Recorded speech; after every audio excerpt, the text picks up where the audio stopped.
Hi students, நாம இன்னைக்கு இந்த வீடியோல JEE மெயின் என்ட்ரன்ஸ் எக்ஸாம்க்கான டீடைல்ஸ் பத்தி தான் வீடியோல பார்க்க போறோம். JEE joint entrance examination main என்பது இந்தியாவில் இன்ஜினியரிங் கோர்ஸ்க்கான தேசிய அளவிலான என்ட்ரன்ஸ் எக்ஸாம் தான் JEE மெயின். இந்த எக்ஸாம் மூலமா NITS, IITS, GFTIS மற்றும் மத்திய மாநில இன்ஜினியரிங் காலேஜில் BE, BTech, BArch, B planning கோர்ஸில் நீங்கள் ஜாயின் பண்ணி படிக்கலாம். IITயில் நீங்கள் ஜாயின் பண்ணோம் அப்படின்னா ஃபஸ்ட்டு JEE மெயின் எக்ஸாம் எழுதி JEE அட்வான்ஸ்க்கு செலக்ட் ஆகணும்.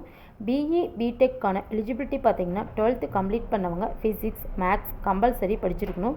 BArch, B பிளானிங்க்கான எலிஜிபிலிட்டி பார்த்தீங்கன்னா 12th முடிச்சிருக்கணும், மேக்ஸ் கம்பல்சரியாக படிச்சிருக்கணும். இந்த எக்ஸாம் இயருக்கு 2 டைம்ஸ் நடக்கும். ஃபஸ்ட் டைம் பார்த்தீங்கன்னா ஜனவரி மாதம் நடக்கும், நெக்ஸ்ட் டைம் ஏப்ரல் மாதத்தில் நடக்கும். இந்த எக்ஸாம் பார்த்தீங்கன்னா 3 மணி நேரம் நடக்கும். ஆன்லைன் மூலமாக, அதாவது கம்ப்யூட்டர் பேஸ்ட் டெஸ்ட் மூலமாக நடக்கும். JEE மெயின் பல லாங்குவேஜ் மூலமாகவும் எழுதலாம். தமிழ், இங்கிலீஷ், ஹிந்தி, தெலுங்கு, மலையாளம், கன்னடம், மராட்டி போன்ற லாங்குவேஜ் மூலமாகவும் எழுதலாம். JEE மெயின் எக்ஸாமுக்கு அப்ளை பண்ணுறதுக்கு அஃபீஷியல் சைட்டுன்னு பார்த்தீங்கன்னா JEE main.nta.nic.in வெப்சைட் மூலமாக நீங்கள் விண்ணப்பிக்கலாம். தேங்க்ஸ் ஃபார் வாட்சிங்.